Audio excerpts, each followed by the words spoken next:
Hello and welcome to my basic rotoscoping video. I'm going to be covering how to draw over video layers so that you can create an animated effect with your videos. So what I'm going to do, I'm going to start off by creating a brand new project, and I want this to be 1920 by 1080p so I can play it on phones and widescreen TVs. So 1920 by 1080, and we want 72 pixels per inch, and I'm going to call the file Rotoscoping, and I'm going to create that. We want a white background, so that looks perfect to me. So now in Photoshop you want to make sure that in your workspace you've got it set to essentials and default, and you want to be able to see the timeline, and you want to be able to see the layers panel over here because you're going to be using that rather a lot. So now that I can see those are there, I'm going to get started. But if you can't see them, go into Windows and you'll see all the different things that you're able to see within your workspace. So for instance here, timeline is selected and layers, so I know that everything is fine for me. So I want to bring in the video that I'm going to be drawing over, so I'll go over to Layer, Video Layers, and I'll select New Video Layer from File. And I've already on my desktop I've set a project called Rotoscoping Project, and in there I've got three folders. One called Exports, which is where I'm going to put my final work, Photoshop File, which is where I'm going to put this Photoshop file, and the video file. This is where I've got my reference footage. So for this we've got a bread clip. I'm going to bring that in, and you'll notice now that it's created a layer in the timeline, and it's also created a layer over here in the layers panel. What I want to do is rename the layer straight away, and I'm going to call that reference video, and that will rename it here, and it just means that I know exactly what I'm working on at any given time, and it's nice and clean and stress-free. So I'm going to bring that video into the center by using Shift and the Alt key. I'm going to transform the size, but I just need to click convert first. So I'm going to hold Shift and the Alt key, and I'm going to bring that up. And don't worry that you can't see anything, you just need to double click it and that will come back in. And now if I scrub through, it's all come in fine. I'll take this as a good opportunity to save the file. So I'm going to go File, Save. I'm going to go to my Rotoscoping project. I'm going to go to Photoshop File, and I'm going to save it as Rotoscoping PSD. So you won't need to replace it, but this is where you'll save it. So I've brought that in. I've saved it, and now I want to be able to draw over it. And to be able to control all of the different types of drawing you're going to be doing, you want to be creating brand new layers for them. So I'm going to go over to Layer, I'm going to go to Video Layers, and now I want a new blank video layer. And once that's in, I'm going to call that Drawing Layer 1. And that means I know that whenever I'm drawing, I'm going to select that layer to work on. So what you want to do now is you want to select a part of the clip that you want to work on. For me and this example, I'm going to use this section here. So that now that I've found the start of where I want, I'm going to bring each layer in so that that's where it's going to begin.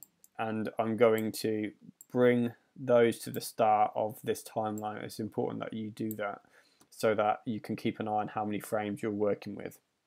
So once I've done that, I'm going to move the playhead marker here to around 75, but first I need to make sure that the frame rate is right. So by default, Photoshop will normally have it set around 29 frames per second. For this, I'm going to click this button here. I'm going to go Set Timeline Frame Rate, and I'm going to change it to 15 so that we've got less frames to work on, and it's got a more interesting feel to the final animation. So I'm going to click OK, and now we're working at 15 frames per second. So you'll notice now if I scrub forward, I'm going to want 75 frames, for instance. So I'll make sure that this number here is at 75, and then I'm going to bring these layers in so that they are exactly 75. So whilst I'm working on this particular clip, I can keep it nice and tidy and know that it's 75 frames. So it will say 74, but it does count the very first 0 frame as one, so that's 75 in total. Now that I'm happy with that, I'm going to lock the reference layer. So if I select reference layer over here in layers and then click the lock symbol, this means that I can't accidentally move that out of the way or out of sync, and it's definitely a clever thing to be doing. So now I'm going to start drawing on my drawing layer. So I'm going to select that layer over here, drawing layer 1, and I'm going to go over to View, Window, and I'm going to make sure that I can see my brushes tool, because that's what we're going to be using. You can use a pen tool if you want, but brushes, there is a more dynamic range of tools to use. You'll find there's a lot of different feathering types, airbrush types, but for this I've already renamed something as Roto Brush because this is something that I'm happy on using. I'll make sure that my marker here is set to 0, so the first frame, and I'm going to begin drawing straight onto drawing layer 1. And this is obviously very rough and not very exciting, but it illustrates the point. So I'll do that, and I'm going to want to be able to go through each of my frames one by one to see how I'm getting on. And to do this, you need to be able to enable timeline shortcut keys. This means you're going to be able to use the left and right key to click between frames. So because I know that's selected, I'm now going to click my right frame, and now there's nothing there because I need to now draw onto the next frame of the video. And you'll do that 75 times, for instance, with this particular film. So I'll keep doing that very roughly, and see where we get. But you want to spend time on this so you get an exciting animation at the end of it. So you'll go through this, different colors, different brush types, and you'll have something really nice to look at afterwards. You'll find that you've got your left hand on the keyboard a lot and your right on the mouse, just for speed. So now that I've got that, I can scrub through my layers separately, and I can see that starting to come together. And you can turn off the view of the reference video here just to see how you're getting on.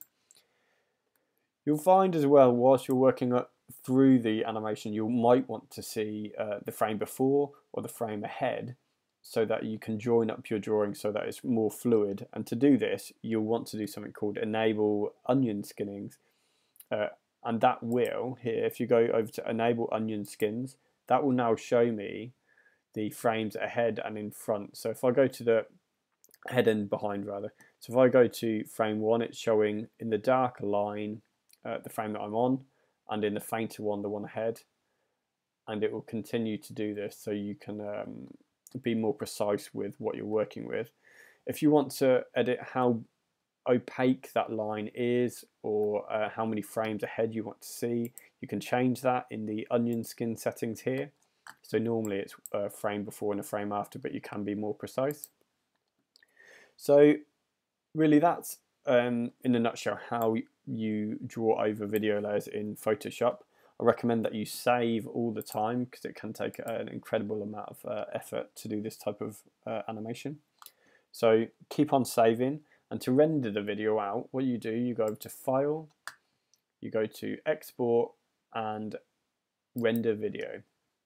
And what we want to do is we want to make sure that we've selected a folder for it to go. So I'm going to go to my Rotoscoping project folder, and I've made another subfolder called Exports. That's where I'm going to keep all of my exported videos. I'll choose that. And then for this, we're going to have H.264 because that is a codec that makes a smaller file size without losing any video quality. So we'll stick for that. And with range, you can export a custom range of frames, but I want to export everything that I've been working on in my work area. So 75 frames. And I'm going to click, make sure that it's on work area full, and click render. So now that it's rendering, you'll notice it's exporting it out, and we'll be able to see it in just a moment. I'll go over to my original folder, I'll go into Rotoscoping Projects, Exports, and in here, this is what we've just exported. So now I can either scrub through just to have a look at it, or play it, and you'll notice we've got something already. There's only a few frames, but when you've got 75, you'll have 5 full seconds of a really exciting animated content. So that's it in a nutshell. What I'd recommend is that you be really creative with the tools that are at your disposal in Photoshop. There are a wide range of brushes that you can download, that you can edit. You can use Wacom tablets and iPads and Apple Pencils to gain more control. So it's a really exciting way to animate. So be creative when using Photoshop.